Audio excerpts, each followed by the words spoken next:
Hello friends, welcome to A1IS.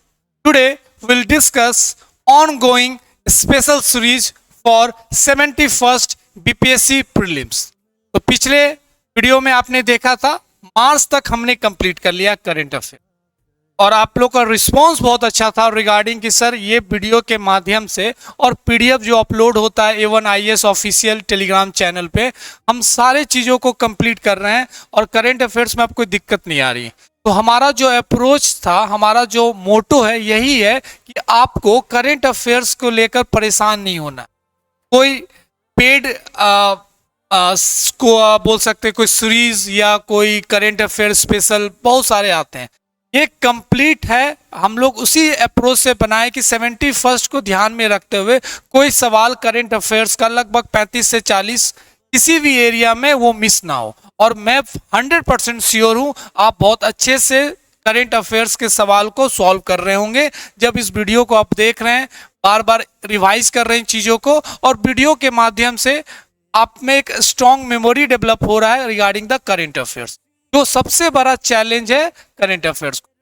तो आज हम शुरू करेंगे जो नया मंथ है अप्रैल 2025, इसका फर्स्ट पार्ट, वो सारे न्यूज़ लगभग मिड अप्रैल तक हम चीज़ों को कवर करेंगे। फिर जो नेक्स्ट वीडियो आएगा वो सेकेंड पार्ट ऑफ अप्रैल, और ये बहुत जल्द कंप्लीट हो जाएगा। तो then we go for the miscellaneous budget, Bihar union economic survey और बिहार स्पेसिफिक जो भी न्यूज़ होगा उसको कंप्लीट करेंगे। और पिछले 2-3 मंथ दिसंबर, नवंबर, अक्टूबर 2024 उसको भी हम कंप्लीट करेंगे। तो we will not take any chance regarding this 71st BPSC prelims की सवाल आए और आपसे मिस हो जाए। तो हम शुरू करते हैं अपने क्लास जो इंपॉर्टेंट करंट अफेयर्स स्पेशल है, और उसमें पहला जो न्यूज है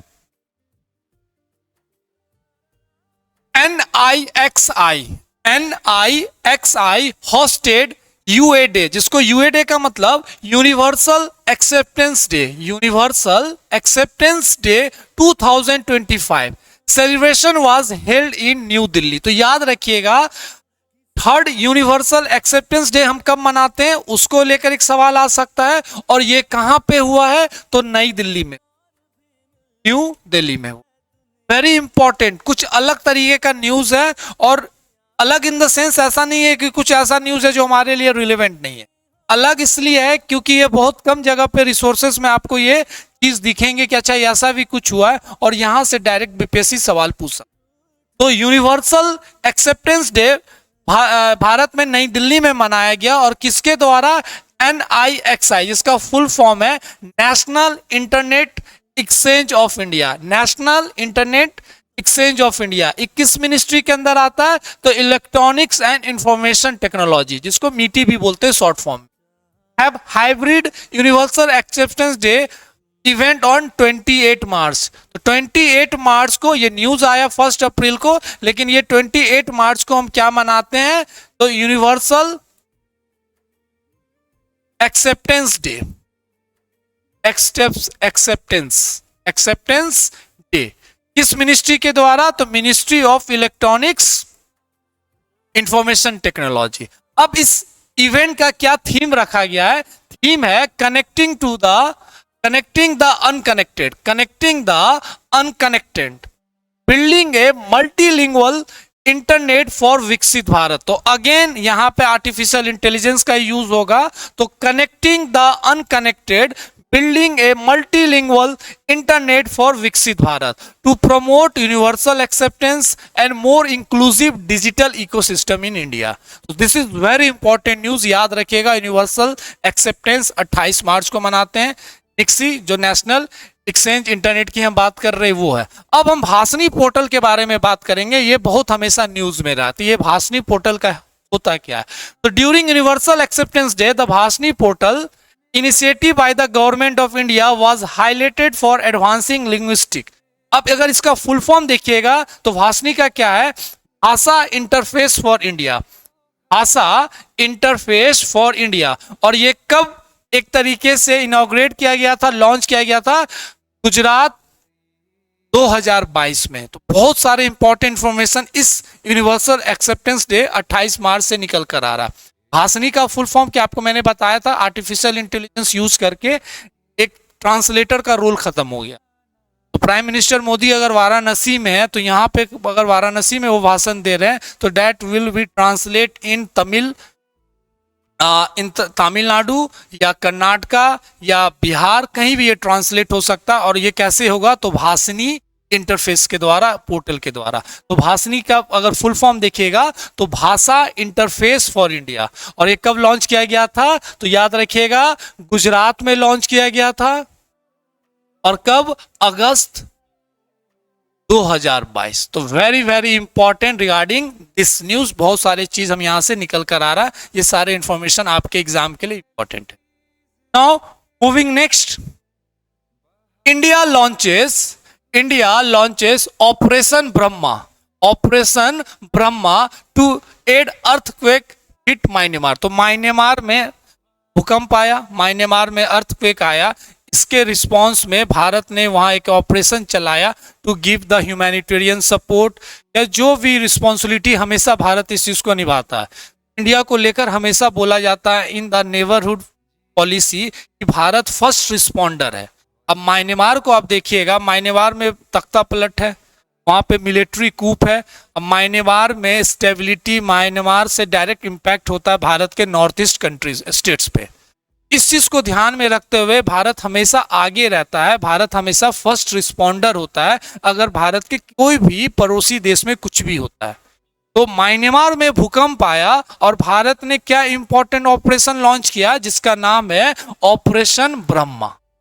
ऑपरेशन ब्रह्मा रिलेटेड टू क्या, म्यांमार में अर्थक्वेक आया उसके लिए ह्यूमैनिटेरियन। तो operation Brahma providing urgent humanitarian aid. Indian air force dispatch the first relief flight, जो बोइंग का आता है ना ग्लोब मास्टर जिसको कहते हैं, aircraft to Yangon Myanmar. India dispatch 2 naval ships INS Satpura and INS Savitri. तो ये सब इंपॉर्टेंट पॉइंट है, लेकिन ऑपरेशन ब्रह्मा याद रखिएगा किससे रिलेटेड है, अर्थक्वेक हिट इन म्यांमार, और भारत उसे ह्यूमैनिटेरियन सपोर्ट पहुंचा रही है through this operation. Okay, this is again very important news. हम नेक्स्ट बात करते हैं दलाई लामा हमेशा न्यूज में रहते हैं और इन्हीं के प्रेजेंस में आप देखे होंगे हिमाचल प्रदेश। अगर आप थोड़ा सा हिस्ट्री में जाइएगा तो इंडिया चाइना का जो रिलेशन में टर्निंग पॉइंट आया था आफ्टर द पंसिल एग्रीमेंट, उसमें दलाई लामा के साथ भारत के रिलेशन का एक इंपॉर्टेंट रोल माना जाता है। तो दलाई लामा को क्या एक इंपॉर्टेंट अवार्ड मिला, याद रखिएगा, receive gold mercury award for piece and sustainability. तो दलाई लामा को चाइना कितना भी इग्नोर करे, चाइना कुछ भी बोले कि एक तरीके से सेपरेटिस्ट है ये है, लेकिन दुनिया इनके प्रेजेंस को, दुनिया इनके पीस के एक्टिविटी को और इनके रोल को बहुत सराहना करती है। ही फाइट फॉर द तिब्बत जो वो जगह है जिसको चाइना ने एग्रेसिवली अपने एक्वायर किया हुआ, तो उसको लेकर ये लंबा इनका एक फाइट चला है, लंबा इनका एक संघर्ष चला है। और भारत इन और आउट, इनडायरेक्ट और डायरेक्ट, हमेशा भारत दलाई लामा को लेकर सपोर्ट करता। तो दलाई लामा को क्या अवार्ड मिला है, तो gold mercury award for the peace and sustainability. याद रहेगा, थोड़ा सा जान लेते हैं। तिब्बतियन स्पिरिचुअल आपने पढ़ा होगा, इनका ओरिजिनल नेम क्या है, तेंजिन गेस्टो। ओरिजिनल नेम क्या है, तेंजिन गेस्टो। वही 14th Dalai Lama gold mercury award for the peace and visionary governance. और ये किसने दिया है, तो एक UK based gold mercury international है, उन्होंने ये दिया है। तो this is very important news. The gold mercury award given to the 14th Dalai Lama, जिनका ओरिजिनल नेम क्या है, तेंजिन गेस्टो। याद रहेगा। चलिए नेक्स्ट देखते हैं, Chandrasekaran joined the IMF advisory council on entrepreneurship and growth. N Chandrasekaran के बारे में आपको पता है, he is the head of the TCS और टाटा ग्रुप को एक समय इन्होंने हेड किया था। तो एन चंद्रशेखरन को कौन सा अवार्ड मिला है या क्या ज्वाइन किया उन्होंने, IMF का advisory council for the entrepreneurship. तो N Chandrasekaran, Tata Sons limited chairman Natarajan Chandrasekaran was appointed to the International Monetary Fund Advisory Council on the Entrepreneurship and Growth। याद रहेगा, एन चंद्रशेखरन आईएमएफ के एडवाइजरी काउंसिल बनाए गए, किस सेक्शन किस areas के लिए, तो एंटरप्रेन्योरशिप एंड ग्रोथ। और टाटा सन्स लिमिटेड के ये चेयरमैन है, इस सब के बारे में आपको पता ही होगा। 2025 Asian wrestling championship, Asian wrestling championship हुआ है और India secure 10 medals with 1 gold by Manish Bhanwala, by Manisha Bhanwala, Manisha Bhanwala. तो 2025 एशियन रेसलिंग चैंपियनशिप हुआ है मार्च में, लास्ट मार्च में, और उसमें भारत ने एक गोल्ड मेडल भी जीता है। टोटल अगर हम मेडल की बात करें तो 1 गोल्ड, 3 सिल्वर और 6 bronze. This was the 21st edition organised by Switzerland based United World Wrestling. World Wrestling championship हुआ है, एशियन रेसलिंग चैंपियनशिप हुआ है, और जिसमें भारत ने क्या जीता है, तो 10 मेडल जीता। और एक मेडल जो गोल्ड मेडल, एक सिंगल गोल्ड मेडल जो आया किसके द्वारा आया है, तो मनीषा भानवाला, मनीषा भानवाला। तो India's Manisha Bhanwala in the women wrestling 62 kilogram, India's first and only gold medal in the championship by defeating north Korea. First time in the hosted championship, Amman hosted the championship and bringing together over the Thursday. Iran dominated the championship. तो Iran ने पूरे over में सबसे ज्यादा medal जीता। तो this is very important. ये कहाँ पे हुआ, ये सवाल निकल कर आएगा, और ये हुआ कहाँ पे, अमान। ओके, कंफ्यूज नहीं रहिएगा। और ये जो ऑर्गेनाइजेशन का हेड क्वार्टर अगर आप बोलिएगा तो क्या है, यूनाइटेड वर्ल्ड रेसलिंग, वो उसका हेड क्वार्टर है Switzerland. This event not happen in Switzerland, यहाँ का हेड क्वार्टर है यूनाइटेड वर्ल्ड रेसलिंग और हुआ है अमान में। ईरान टॉप किया है, भारत ने 10 मेडल जीता और 1 single gold medal. Okay, 4th edition of India US naval exercise Tiger Triumph commenced in Visakhapatnam. हमने बहुत सारे एक्सरसाइज पढ़ा है, अब इससे बाहर कोई एक्सरसाइज से सवाल नहीं जाएगा, सब आप एक्सरसाइज पढ़ते जा रहे। कल हमने रसिया का देखा था पिछले क्लास में, फ्रांस का देखा था, उससे पहले नेपाल का देखा, इजिप्ट का देखा, किर्गिस्तान का देखा। तो this is again important one. Tiger Trump किसके बीच में होता है, तो India and US, India US के बीच में हुआ है। और कहां पे हुआ है, तो विशाखापट्टनम, विशाखापट्टनम। थोड़ा सा देखते हैं, नेवल एक्सरसाइज है tiger Trump 25, 4th edition of bilateral tri-service humanitarian assistance between India and the United States of America concluded in Visakhapatnam. Indian naval ship INS जलास्वावा ये पार्टिसिपेट किया था। और अगर यूएस नेवी की बात करें तो कॉमस्टॉक, कॉमस्टॉक। तो ये सारे इंपॉर्टेंट चीज है जो हमें पता रहना चाहिए फॉर द एग्जाम पर्पस। कोई कंफ्यूजन नहीं यहां तक? यस, बिल्कुल। तो यूएसए की अगर बात करें, इंडिया की बात करें, तो this is another important military exercise, navy इसमें पार्टिसिपेट की। Now moving forward, ministry of rural development raised MNREGA veg from ₹349 to ₹370 per day for the financial year 26। तो again this is very very important news. कितना बढ़ा दिया गया veg, 349, 349 से 370, मतलब 21 rupees का बढ़ोतरी हुआ है। और ये करने वाला कौन मिनिस्ट्री है, इसका क्या, ministry of rural development. Ministry of rural development issued A notification regarding the MNREGA act, और ये चीज को बढ़ाया गया है फ्रॉम 349 से बढ़ाकर कितना किया गया है, 370 रुपीज। याद रहेगा, for the financial year 26। Single में जो रोज बोलते हैं ना दिहाड़ी मजदूरी जो होता है वो 370 रुपया हो गया, इतना तो मिनिमम आपको देना ही होगा। 349 to 370, ministry of rural development. Next हम बात करते हैं, Waaree energies open India's largest solar cell plant in Gujarat. तो इंडिया का लार्जेस्ट सोलर सेल प्लांट कहाँ, गुजरात में, और कंपनी का नाम क्या है, WEL Waaree Energies Limited has launched India's largest solar cell manufacturing facility in Chikhli, Gujarat with 5.4। तो इतना याद नहीं रखना, बस ये याद रखना है इंडिया का largest solar cell manufacturing plant कहाँ पे, तो गुजरात में। और कंपनी का नाम क्या है, WEL, वारी एनर्जाइज लिमिटेड, याद रहेगा, गुजरात में। Very good. नेक्स्ट हम बात करते हैं, prime minister Narendra Modi announced yoga for one earth one health as theme for 2025 yoga day. तो योगा डे 2025 का थीम क्या है, yoga for one earth, yoga for one earth one health, yoga for one earth one health. तो ये theme है योगा 2025 का।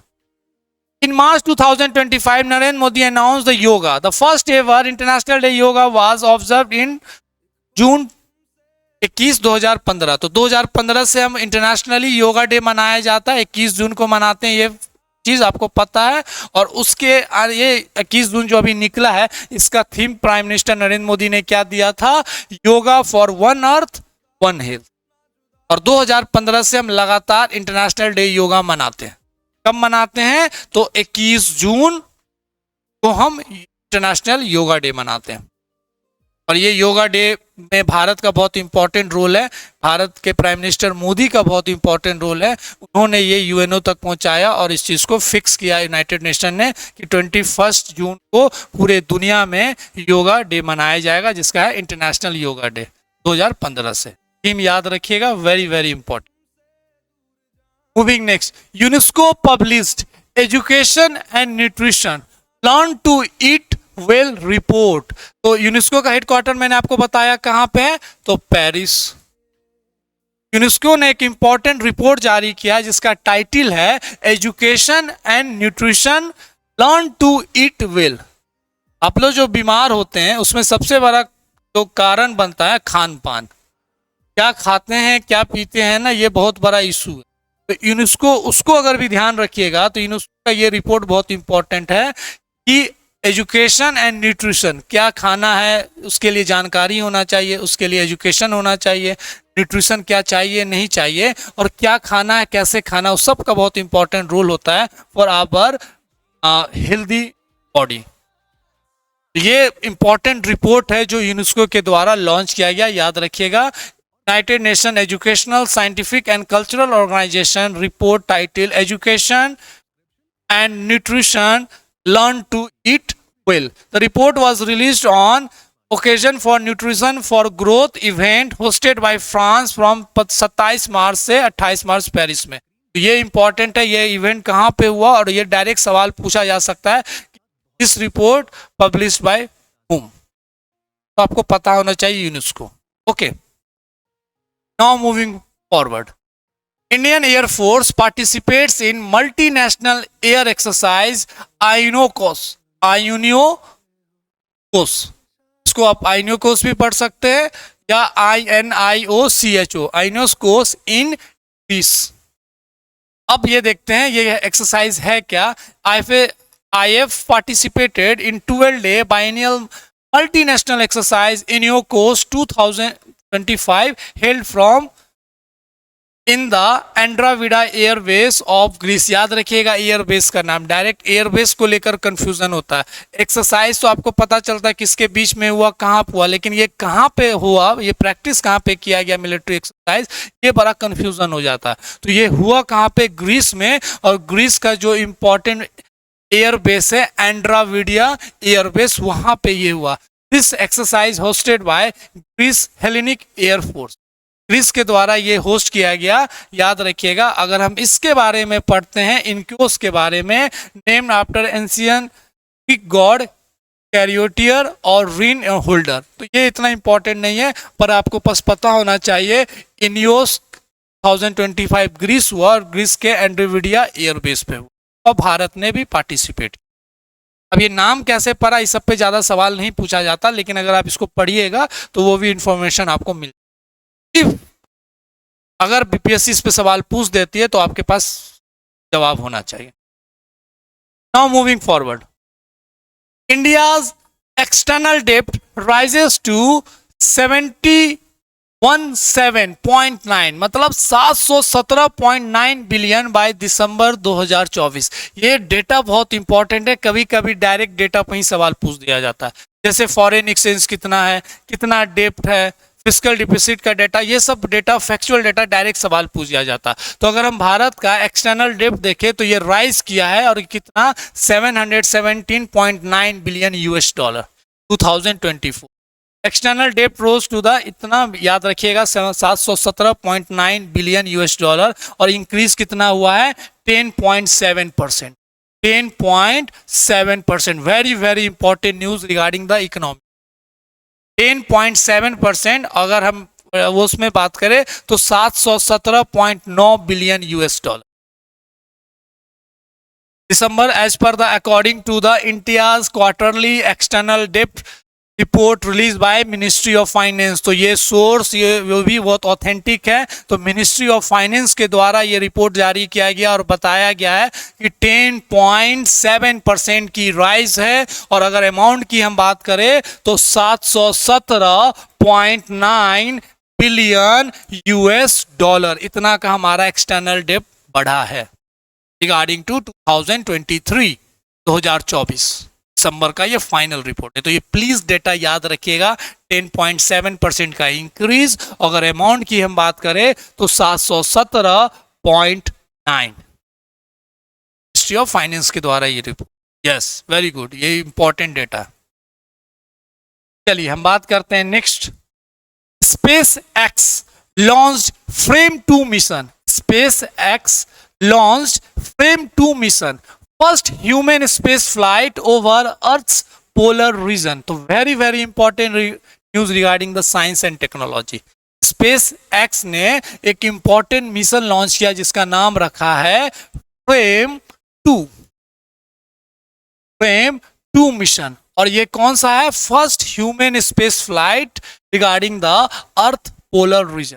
तो space exploration technology corporation successfully launch Fram 2 mission, marks the first human space flight over Earth polar reason.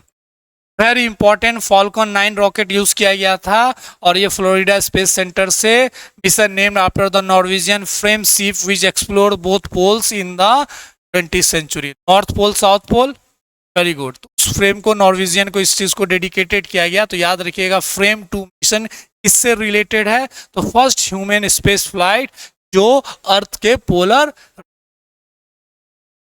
Yes very good, याद रहेगा, very very important.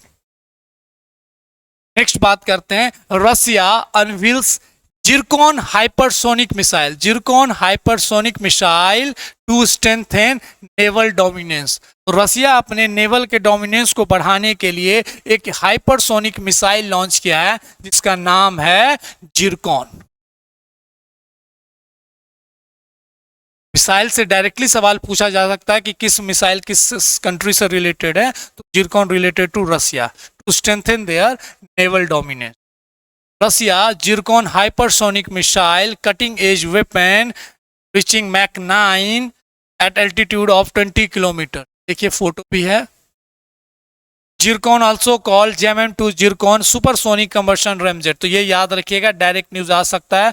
Russia Ukraine बहुत news में रहा और यहाँ से मिसाइल को लेकर, टेक्नोलॉजी को लेकर, रसिया यूक्रेन वॉर कॉन्फ्लिक्ट को लेकर ये सवाल आ सकता है। हमारे लिए भी बड़ा इंपॉर्टेंट न्यूज है। Zircon hypersonic missile strengthen naval dominance bye Russia. Okay, now moving next. New snake head fish species.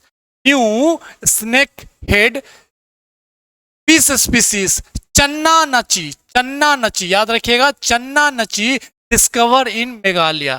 चन्ना नची जो भी आप बोल सकते हैं। मैं फिर से कह रहा हूं, आपके बोलने पे नंबर नहीं मिलेगा, आपके सही सर्कल करने पे, गोला लगाने पे नंबर मिलेगा। स्पेलिंग टेस्ट नहीं हो रहा है, आपके करेक्ट जवाब देने पे होगा। तो चन्ना नची बोलिए, चन्न नची बोलिए, जो बोलना, बस नाम याद रखिएगा। जब ऐसे सवाल आएंगे तो आपको सही सर्कल करना है, सही डॉट भरना है। ओके, तो चन्ना नची क्या है? New species, new snake head species कहां पे मिला है? तो मेघालय। कहाँ पे मिला है? तो मेघालय, याद रहेगा, मेघालय में ये स्पीसीज फाउंड किया गया है। और न्यू स्नेक, इसका नाम क्या है? Channa nachi. First collected in 2000 by local fish farmer Sangam from the सेलो। कक्षा में एक जर्नल होता है जिसपे जूलॉजी के जितने भी एनिमल फ्लोरा फोना वाला जो चीज है इस मैगजीन में पब्लिश किया जाता, तो इसी मैगजीन से ये इंफॉर्मेशन निकल कर आए। Okay, second important news for the Bihar specific, Rajgir to host men's Asia Cup hockey 2025। तो राजगीर बिहार, और यहाँ क्या होने वाला है? एशिया कप होने वाला है। किस स्पोर्ट्स का? तो हॉकी का। तो हॉकी 2025 का एशिया कप कहाँ होने वाला है? बिहार, राजगीर, क्योंकि बिहार में इलेक्शन भी है। आप मुस्कुराइए क्योंकि बिहार में अक्टूबर में इलेक्शंस होने वाले हैं। पूरा खेल कूद नाच गाना सब बिहार में ही होगा 2025। ये भी एक इंपॉर्टेंट न्यूज है। क्यों फाइंड आउट किया? तो राजगीर, देखिए बिहार स्पेसिफिक हम अलग से पढ़ेंगे, लेकिन जो जो न्यूज अभी भी आ रहा है and we will compile all last 1 year Bihar specific news. हमारा बिहार वाले भी एरियाज मिस नहीं होंगे, तो डोंट बी कंफ्यूज और आप उस चीज में टेंशन ना ले बिहार को लेकर। हम एक स्पेशल 2-3 वीडियोस बनाएंगे जिसमें हम लास्ट 1 ईयर के सारे बिहार न्यूज को, यस, बजट सर्वे सब रहेगा। हाँ, डिस्ट्रिक्ट वाइज चलेंगे तो आपको याद रहेगा वो चीज। ये अभी इंपॉर्टेंट न्यूज है कि बिहार राजगीर में एशिया हॉकी कप 2025 होने वाला है। ठीक, now moving next, ministry of health family welfare launches जूविन पोर्टल। याद रखिएगा कौन पोर्टल का नाम है? जूविन portal to track ARV and ASV ability. ये बहुत इंपॉर्टेंट न्यूज रहा है। जूविन एंटी रेबीज को वैक्सीन को लेकर, और साथ साथ में एंटी स्नेक वेनोम, जो स्नेक जब अगर बाइट करता है तो उसके वैक्सीन को लेकर, उसके जहर को काटने को लेकर। और ये कंसेप्ट कहां से लाया गया था? ये कंसेप्ट लाया गया था कोविन से। मतलब कोविड के समय वैक्सीन की अवेलेबिलिटी को देखने के लिए, क्या ट्रैक रिकॉर्ड को चेक करने के लिए वहां से कंसेप्ट लाया गया और इसका नाम क्या रखा गया? जूविन पोर्टल। और बेसिकली किस चीज पे काम करेगी? Anti rabies and anti snake venom. Okay, तो ministry of family health welfare उन्होंने ये एक इंपॉर्टेंट पोर्टल लॉन्च किया है जिसका नाम है जूविन। देखिए यह इंफॉर्मेशन दिया, बस action plan for the prevention control of snake bite, और एक टारगेट किया गया है regarding the one health approach. एक बहुत इंपॉर्टेंट अप्रोच है वन हेल्थ अप्रोच, उसको ध्यान में रखते हुए 2030 तक एक टारगेट किया गया है कि जितने स्नेक बाइट करने से डेथ होता है उसको घटाकर 50% से नीचे लाना है। ओके, तो this is also one of the important news. One health approach के थ्रू स्नेक बाइट के जो डेथ्स हो रहे हैं उसको घटाकर 50% लाना, और ये टारगेट कब तक का रखा गया है? तो 2030 तक। 2030 तक याद रहेगा। वेरी गुड, 2030 तक। Now moving next, Elon Musk, mark Zuckerberg top of 2025 richest people in world. तो फॉर्ब्स मैगजीन के बारे में आपने पढ़ा होगा, बहुत नाम सुना होगा। तो फॉर्ब्स मैगजीन ने 2025 में एक important richest people in the world का वो जाहिर किया है, और इसमें बताया है जो सबसे रिचेस्ट कौन है? Elon Musk, Tesla, very good, mark Zuckerberg, Meta, नाम चेंज हो गया फेसबुक का। तो ये देखिए Elon Musk CEO of Tesla, उसके बाद मार्क जुकरबर्ग, आज जेफ बेजोस। अगर हम भारत की बात करें तो मुकेश अंबानी और एशिया के रिचेस्ट, उसके बाद Adani, through this Forbes magazine. याद रहेगा कौन है? तो डोंट बी कंफ्यूज कि जेफ बेजोस हो सकते हैं, तो इलॉन मस्क हैं richest person of the world regarding to the Forbes magazine. Bharat से मुकेश अंबानी, सेकंड फेसबुक के या Meta Mark Zuckerberg. Now moving next, GI tag awarded to Tamil Nadu Kumbakonam betel leaf, Thovalai flower garland and Gujarat Saudagiri block print. तो ये सब नाम बस आपको याद रखना है, और किस स्टेट से बिलोंग है ये याद रखना है। तो एक GI टैग तो आपको पता है, geographical indication tag, yes, ministry of commerce and industry, department of industrial policy, very good, अब तो आपने पढ़ा तो अच्छी बात है। तो उससे अगर हम न्यूज निकल कर क्या आया है, तो तमिलनाडु का Kumbakonam betel leaf, Thovalai flower garland और गुजरात का चौधरी ब्लॉक प्रिंट को जीआई टैग मिला है। Tamil Nadu now has a 62 GI tag products including 11 from Thanjavur district. सिर्फ एक डिस्ट्रिक्ट से 11 प्रोडक्ट्स जीआई टैग मिला हुआ। This is also one of the important news. Now moving next, Pradeep Port retained #1 spot in cargo handling among major ports in 2025. तो एक important report आया है from the Indian Ports Association और Orissa based जो port है जिसका नाम है Paradip port authority, formerly Paradip port trust, retain the top spot in the cargo handling. तो कार्गो हैंडलिंग में सबसे टॉप स्पॉट कौन है? उड़ीसा का प्रदीप पोर्ट, याद रहेगा। Join the exclusive 150 million metric tons handling cargo financial year। तो this is also very important news regarding the handling the cargo. और किस पोर्ट ने ये पोस्ट रिटेन किया है? #1, तो उड़ीसा का प्रदीप पोर्ट। ओके, तो again this is very important. Now moving next, Ministry of Environment, Forest, Climate Change report over 13,056 square kilometer. 13,056 square kilometer of forest area encroached in India। सोचिए, forest को भी नहीं छोड़ा जा रहा और जिसमें मध्य प्रदेश सबसे टॉप में।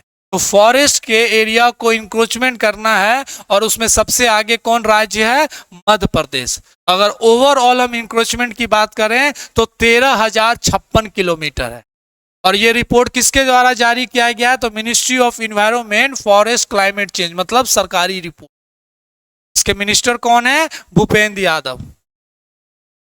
तो मध्य प्रदेश है। तो थोड़ा सा चीजों को हम समझते हैं क्या है। मार्च 2024 की हम बात करें तो 13,056 किलोमीटर स्क्वायर किलोमीटर की बात है। Forest area across 25 states was under increment.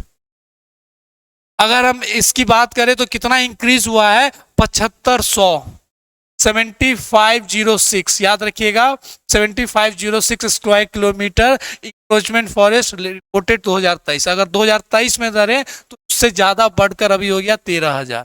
State wise बात करें तो मैंने अभी बताया मध्य प्रदेश #1 है, हाईएस्ट, कवरिंग लगभग 5,5400 स्क्वायर किलोमीटर। उसके बाद असम है, असम इज द सेकेंड। तो पहला मध्य प्रदेश, सेकेंड असम है। The major state affected Arunachal Pradesh, Uttar Pradesh, Orissa, Jharkhand, ये सब फैक्चुअल डाटा है। लेकिन आपको फर्स्ट पोजीशन और सेकेंड पोजीशन याद रखना है। पहला एमपी, दूसरा असम। 2024 का अगर रिपोर्ट के हिसाब से बात करें तो 13,056 स्क्वायर किलोमीटर और 2023 की हम बात करें तो 7,506। ये सब डेटा बहुत इंपॉर्टेंट है। डायरेक्ट फॉरेस्ट क्लाइमेट इस पे रिपोर्ट आता है। आपने इंडियन फॉरेस्ट रिपोर्ट पढ़ता है, स्टेट फॉरेस्ट रिपोर्ट पढ़ते हैं, उसी में ये बहुत सारे इंपॉर्टेंट डेटा है। फैक्चुअल है, बस चीजें को याद रखना है। कौन टॉप में है, कौन सेकेंड में है, कितना है, पिछले साल कितना है, कितना इंक्रीमेंट, लगभग 50% का मोर देन है। ये देखिए। चलिए नेक्स्ट देखते हैं। Union minister Mansukh Mandaviya inaugurates विकसित भारत यूथ पार्लियामेंट 2025 इन। आपको पता है ये ministry of labour and employment and ministry of youth affairs inaugurated the national round of Viksit Bharat youth parliament festival in 2025। आपने बहुत इंपॉर्टेंट भाषण भी सुना होगा रिगार्डिंग द डेमोक्रेसी, लोकतंत्र, participation of political parties. Youth parliament 2025 Viksit Bharat को ध्यान में रखते हुए कहां पे हुआ है? तो ये नई दिल्ली में हुआ है। ओके, कुछ फैक्चुअल है पर बहुत इंपॉर्टेंट है हमारे बीपीएससी एग्जाम के लिए। नेक्स्ट हम बात करते हैं एमएसआरडीसी। एमएसआरडीसी मतलब Maharashtra state road development corporation limited was conferred the prestigious Skoch award for the gold category infrastructure. तो इंफ्रास्ट्रक्चर डेवलपमेंट के लिए अवार्ड मिलता है और महाराष्ट्र का स्टेट रोड डेवलपमेंट कॉर्पोरेशन को ये स्कॉच अवार्ड मिला है 2025 regarding the infrastructure. This award in the recognition of successful implementation of flagship project of Hindu Hriday Samrat बाला साहब ठाकरे महाराष्ट्र समुद्र महामार्ग। तो ये इंफ्रास्ट्रक्चर का नाम है जहां पे इस चीज को मिला है स्कोच अवार्ड 2020। स्कोच 2025 अवार्ड किसको मिला है? Maharashtra for the infrastructure. बस इतना इंपॉर्टेंट है, सबमिट हुआ था, ये याद रखिएगा। नेक्स्ट हम बात करते हैं, Haryana declares 2 Harappan sites in Bhiwani district, 2 Harappan sites in Bhiwani district as protected monument. हमने हरियाणा को लेकर एक इंपॉर्टेंट न्यूज पढ़ा था पिछले क्लास में। First north India, very good, first north India nuclear power plant Gorakhpur Haryana. चलिए, तो हरियाणा से दूसरा एक इंपॉर्टेंट न्यूज है कि हरियाणा के भिवानी डिस्ट्रिक्ट में 2 हड़प्पन साइट्स को प्रोटेक्टेड मॉन्यूमेंट्स को डिक्लेयर किया गया। तो Haryana heritage and tourism department and government of Haryana declare 2 Harappan sites which are over 4,400 years located in the Sindhu Saraswati civilization located in, याद रखिएगा, Tigrana and Mitathal villages, Tigrana and Mitathal villages in Bhiwani district. Bhiwani district में Tigrana and Mitathal villages, याद रहेगा, very very important information. चलिए next बात करते हैं, India army's white tiger division conducts air defence drill with Osa, एक मिसाइल का नाम है ओसा AK-9K-33 मिसाइल्स इन उड़ीसा। तो इंडिया आर्मी का एक डिवीजन है जिसका नाम है व्हाइट टाइगर डिवीजन, और उसने एक डिफेंस ड्रिल प्रैक्टिस किया है with the missile name of ओसा AK-9K-33। तो व्हाइट टाइगर डिवीजन किसका है? इंडियन आर्मी का। Under the southern command successfully conducted air defence missile firing drill using the ओसा AK-9K-3 मिसाइल सिस्टम। बस ये इंपॉर्टेंट है, अगर इस मिसाइल के बारे में देखिएगा तो इसमें ज्यादा सवाल नहीं आएगा, इस मिसाइल को लेकर आएगा और व्हाइट डिवीजन को लेकर सवाल आ सकता है। ओके, तो this all are the important information in the defence. Thailand host the 6th BIMSTEC summit in Bangkok. तो बिम्स्टेक समिट पता है, बहुत इंपॉर्टेंट समिट होता है और one of the important regional organisation है। Bay of Bengal multi sectoral technical economic cooperation summit held in Bangkok. उसका theme क्या था? Prosperous, resilient and open BIMSTEC. और हमने एक बार न्यूज में भी बताया था कि this became the legal entity, इनको दर्जा मिल चुका है जिसके अपना सेक्रेटरीट, अपना थीम, अपना सारे मैंडेटरी डिसीजंस होंगे। तो 2025 में बैंकॉक में ये सबमिट हुआ है बिम्स्टेक का, और क्या थीम रहा है? तो theme is prosperous, resilient and open BIMSTEC. Prime minister Narendra Modi represented India at the 6th BIMSTEC summit. तो 6th बिम्स्टेक समिट में प्राइम मिनिस्टर मोदी भी विजिट किए थे। अगर हम समिट की बात करें तो follow the 25th session of senior official meeting, 20 sessions of ये। अब बिम्स्टेक का जो इंपॉर्टेंट बैंकॉक विजन क्या निकला है? Pro BIMSTEC by 2030। इस मीटिंग से, इस समिट से क्या चीजें निकल कर आई है? Pro BIMSTEC by 2030। थीम याद रखिएगा। और ये कहां पे हेल्ड हुआ है? 6th BIMSTEC summit, Thailand, Bangkok. Prosperous, resilient and open BIMSTEC, याद रहेगा। चलिए, world health day, again this is important day. World health day 2025 कब मनाते हैं हम लोग? 7 अप्रैल को मनाते हैं। World health day, world health day. World Islamophobia वाला एक पढ़ा था ना हमें, वो कब मनाते हैं? Very good. United nation world health day is observed annually across the 7th अप्रैल। और इस बार का जो थीम रखा गया, healthy beginning hopeful future, healthy beginning hopeful futures. तो 7 अप्रैल 2025 को हम वर्ल्ड हेल्थ डे मनाते हैं और उसका थीम क्या है? Healthy beginning hopeful futures. Okay, चलिए next. Padma Shri awardee Sudarsan Pattnaik becomes the first Indian to win Fred Darrington Sand Art Award। इनको तो आप जानते ही होंगे, बहुत सारे व्यूज वीडियोस में भी देखा होगा। तो सुदर्शन पटनायक भारत के पद्मश्री अवार्डी भी हैं और साथ साथ में सैंड आर्टिस्ट हैं जिनको ये फेमस अवार्ड मिला है रिगार्डिंग द सैंड। तो भारत के ये पहले सैंड आर्टिस्ट हैं जिनको ये Fred Darrington sand art award मिला है। उस नाम क्या है? सुदर्शन पटनायक और पद्मश्री अवार्डी है। Very very important, renowned Indian artist Padma Shri awardee Sudarsan Pattnaik became the first Indian है। ओके, चलिए नेक्स्ट देखते हैं। Skyroot aerospace successfully test Kalam 100 engine for Vikram one rocket. तो एक स्काई रूट एरोस्पेस है जिसने सक्सेसफुली लॉन्च किया है Kalam 100 engine for Vikram one rocket. Skyroot aerospace private limited, Kalam 100 engine, and this is important. तो ये भी एक इंपॉर्टेंट न्यूज है इन द डिफेंस, याद रहेगा। चलिए, वेरी गुड।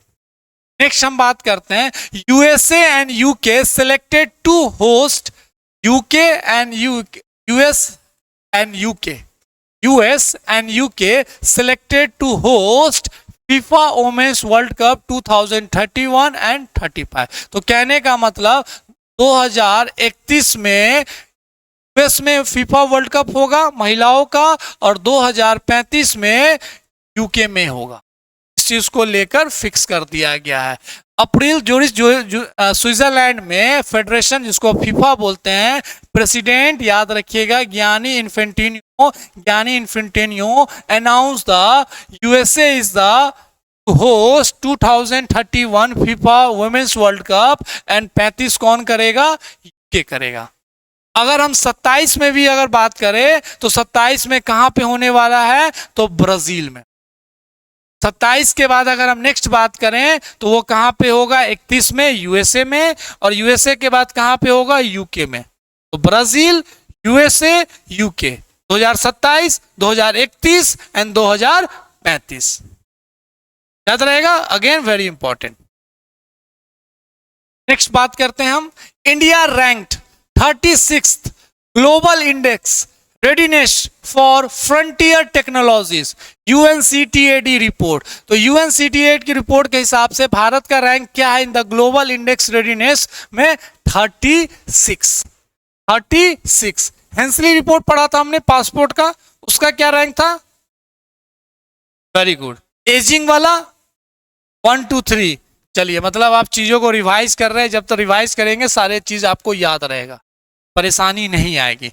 इस रिपोर्ट के हिसाब से भारत का रैंक क्या है? 36। अगर हम बात करें India rank on different parameters, ICT development 99th, skills में 113, अमॉन्ग टॉप 5 कंट्रीज की हम बात करें तो यूएसए टॉप पे है, स्वीडन सेकंड में। This is very important report और किसके द्वारा लाया जाता है? यूएनसीटीएडी। भारत का 36 है in the frontier technologies.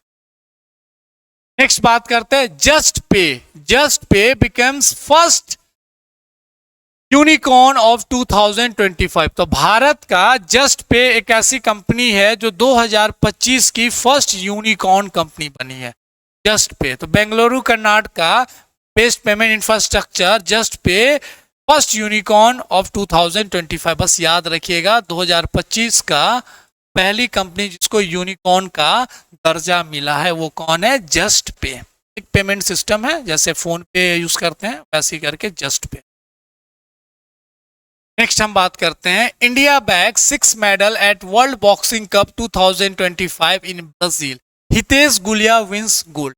World boxing कहां पे हुआ है? सबसे पहले तो ये इंपॉर्टेंट है, वो ब्राजील में हुआ और भारत ने 6 मेडल जीता है, जिसमें गोल्ड मेडल क्या कौन ने जीता है? हितेश गुलिया। ये देखिए हितेश गुलिया है, ये हितेश गुलिया, इन्होंने मेडल जीता वर्ल्ड बॉक्सिंग में। और ये वर्ल्ड बॉक्सिंग कहां पे हुआ है? तो ब्राजील में।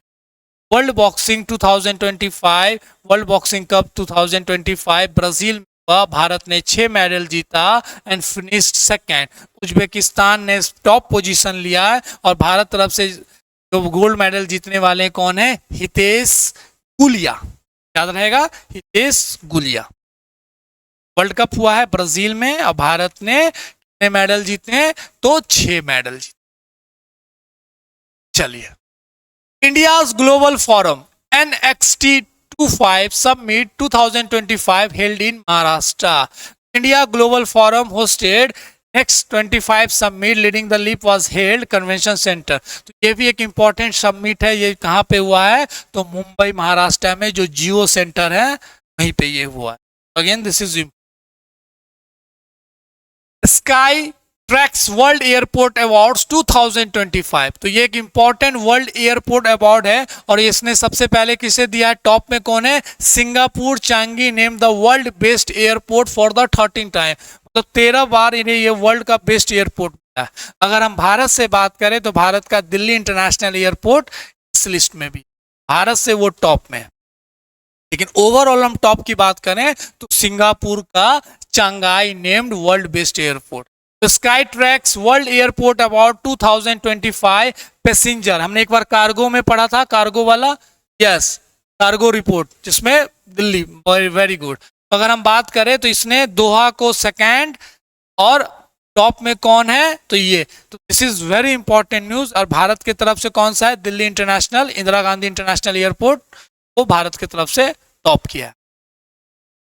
नाउ नेक्स्ट बात करते हैं news. India Tanzania co-hosted first edition of multilateral maritime exercise, जिसका नाम क्या है? एकाइमी. एकाइमी तंजानिया और भारत के बीच में एक फर्स्ट एडिशन है. याद रखिएगा, पहली बार ये मल्टीलैटरल एक्सरसाइज हुआ है, मेरीटाइम एक्सरसाइज है जिसका नाम है एकाइमी.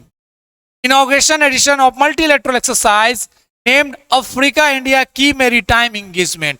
India of Africa India key maritime engagement, जिसको शॉर्ट फॉर्म में हम एकाइमी कहेंगे. Africa India key maritime, Africa India key maritime multinational multilateral exercise. मतलब इसका यूनिटी की बात करेंगे इन संस्कृत, इसका अगर संस्कृत में अगर बात कीजिएगा तो यूनिटी है. और ये इसके द्वारा होस्ट किया गया भारत और तंजानिया, और हुआ कहाँ है? ये तंजानिया में. Very very important news in the defence. AIKEYME Africa India key multilateral exercise, Sanskrit में इसका मतलब होता है यूनिटी. कहाँ पे हुआ है? तंजानिया में हुआ. और ये फर्स्ट टाइम ऐसा कोई समिट मल्टीलैटरल एक्सरसाइज हुआ. ओके, चलिए नेक्स्ट हम बात करते हैं Padma Shri awardee and tree man of India Daripalli Ramaiah. Daripalli Ramaiah जिसको ट्री मैन ऑफ इंडिया भी कहते हैं, और इनको पद्मश्री अवार्ड भी मिल चुका है. Passes away at 87. ये न्यूज इसलिए इंपॉर्टेंट हो जाता है कि यहाँ पे सवाल आ सकता है एज द ट्री. याद रहेगा, रमैया क्या नाम है? Daripalli Ramaiah. Daripalli Ramaiah popularly known as Vanajeevi Ramaiah and Chettu Ramaiah passed away 87. और इनको क्या बोला जाता है? Tree man of India. Okay, next बात करते हैं. Fourth edition of India justice report 2025. Karnataka tops in justice delivery. याद रहेगा, Karnataka tops in justice delivery among large states. West Bengal ranks lowest. तो इंडिया जस्टिस रिपोर्ट आया है जिसमें Karnataka among the top big states, जो सबसे जल्दी और सही टाइम पे जस्टिस डिलीवर करता है. और इसी में अगर हम लास्ट की बात करें तो वेस्ट बंगाल का रिकॉर्ड एंड वेस्ट बंगाल का जस्टिस देने का जो समय है वो सबसे ज्यादा है, and delay the delivery of justice. तो कर्नाटका टॉप्स एंड बॉटम की बात करें तो West Bengal. India justice report 2025 release on 15 April 2025. Karnataka score 6.78, top the list of 18 large and mid size Indian states. Karnataka के बाद सेकंड कौन हो जाएगा? Andhra Pradesh. Second place Telangana. Telangana third place. Telangana made the biggest improvement moving from 11th to 3rd place. West Bengal ranked lowest. बहुत important news है, बहुत important current affairs है. अगर स्मॉलर स्टेट्स की हम बात करें तो Sikkim rank first. Sikkim rank first. Top कौन है? कर्नाटका. बिगर स्टेट्स में बात करें, बॉटम पे कौन है? वेस्ट बंगाल. अगर स्मॉलर स्टेट्स की हम बात करें तो Sikkim tops. India justice report.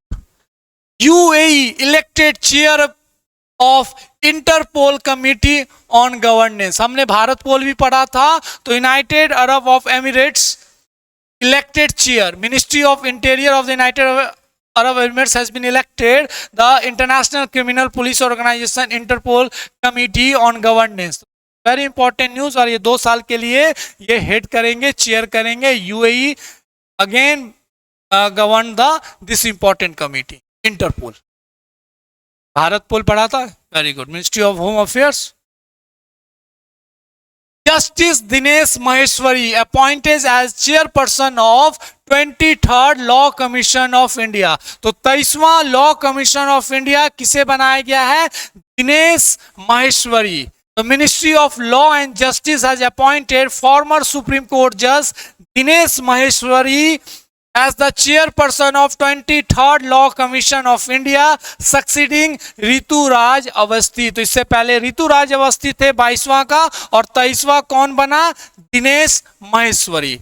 Dinesh Maheshwari, very very important news. 23rd Law Commission was constituted 1 September 2024 for the 3-year term and the 22nd Law Commission 31 अगस्त 2024 को ये टेन्योर खत्म हो। 23वां कौन? दिनेश माहेश्वरी। किसको सक्सीड किया है? तो Ritu Raj Awasthi. MP declares 25th wildlife sanctuary named after BR Ambedkar in Sagar district. Again Madhya Pradesh को लेकर इंपॉर्टेंट न्यूज है। तो Madhya Pradesh announces new wildlife sanctuary in Sagar as a tribute to BR Ambedkar. Madhya Pradesh से इनका पुराना BR अंबेडकर का जब हिस्ट्री पढ़े होंगे, हाँ। तो government of Madhya Pradesh declare 25th wildlife sanctuary name Bhimrao Ambedkar in the Sagar district. ये भी इंपॉर्टेंट है। India Uzbekistan joint military exercise. India Uzbekistan joint military exercise दस्तलिक।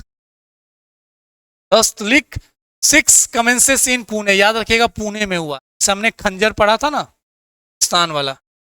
Very good. 6th edition joint military exercise Dustlik 6 commence at the meaning friendship. Uzbekistan में इसका मतलब होता है, इसलिए दस्तलिक ये नाम रखा गया। तो Dustlik, Khanjar, this all are the central Asian countries जहां पे यह मिलिट्री एक्सरसाइज करते हैं। भारत, किर्गिस्तान और भारत उज्बेकिस्तान क्या नाम रहा है? दस्तलिक 6। कहां पे हुआ है? USA emerges as India's largest trading partner for the 4th consecutive year in financial year 2025 by the Ministry of Commerce and Industry। Very very important। अभी हमने एक्सटर्नल डेप्ट का एक इंपॉर्टेंट डेटा देखा, 10.6%, $710 बिलियन। और ये भी एक इंपॉर्टेंट न्यूज है कि भारत का सबसे बड़ा लार्जेस्ट ट्रेडिंग पार्टनर लगातार 4 साल से कौन है? USA. Again this report is government report, तो ये बहुत ऑथेंटिक रिपोर्ट है। तो ministry of commerce and industry release data showing USA continue to be India's largest trading partner for the 4th consecutive year with the bilateral trading reaching 131.84 billion। 131.84 billion. अगर हम second की बात करें तो China as usual, China second है। अगर हम third की बात करें तो UAE rank third with the 100। India export to the USA 11.6 बढ़ा है, हम ज्यादा इंपोर्ट कर रहे हैं, एक्सपोर्ट कर रहे हैं। And 86.5 billion compare to the पिछले बार से। Import rose by 7.1। तो यहां पे हम बोल सकते हैं हमारा ट्रेड डिफिसिट पॉजिटिव में, चाइना में तो सुपर नेगेटिव में।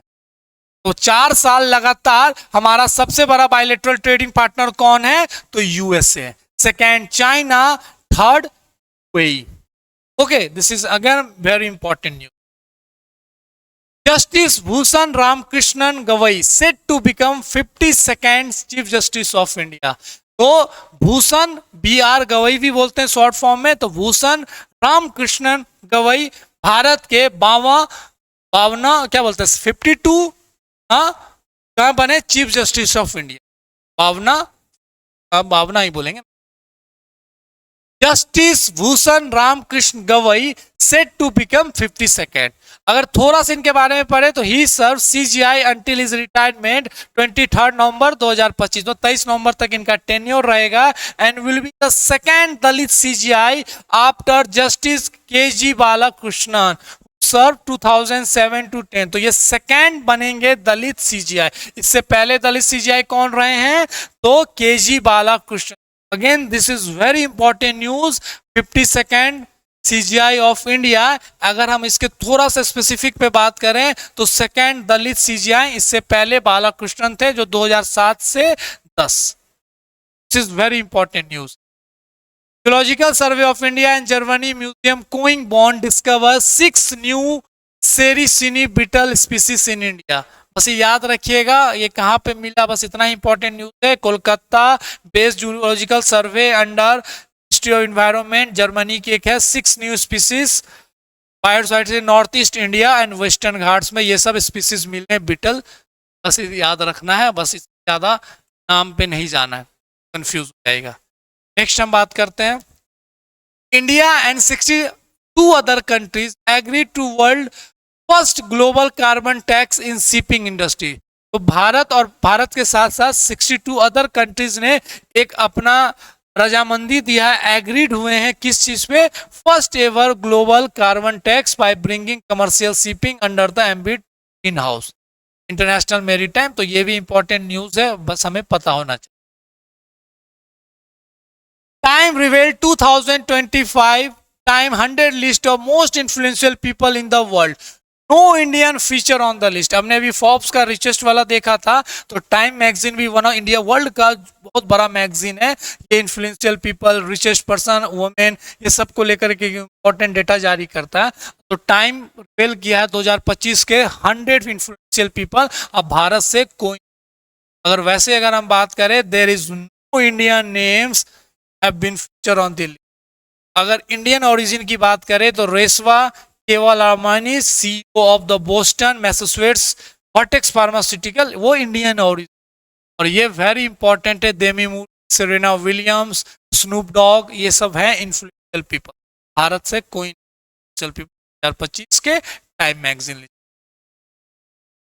And last important news this video and this lecture, world economic forum young global leaderships 7 Indians honour. तो वर्ल्ड इकोनॉमिक फोरम ने एक इंपॉर्टेंट वो लॉन्च किया है और यंग ग्लोबल लीडर्स, जिसमें भारत के 7 लोग को ये अवार्ड दिया गया है। Indian minister Ram Mohan Naidu and OYO Ritesh Agarwal. याद रहेगा, world economic forum young global leader को अवार्ड देता है। भारत की तरफ से 7 लोग हैं, जिसमें यूनियन मिनिस्टर राम मोहन नायडू और ओयो के founder and CEO Ritesh Agarwal. Union minister Ram Mohan Naidu, civil aviation minister government of India and Ritesh Agarwal इसमें लिस्ट में है। This is all about the April. We completed the mid of the April. Next lecture, next video में हम सारे अप्रैल को cover करेंगे।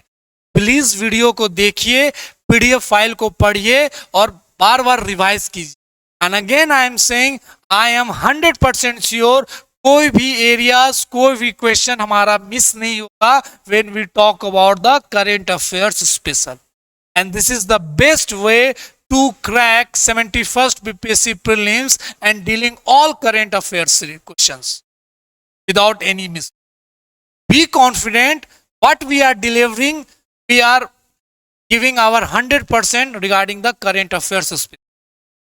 हम next video में अप्रैल को कंप्लीट करेंगे, then we move the next month.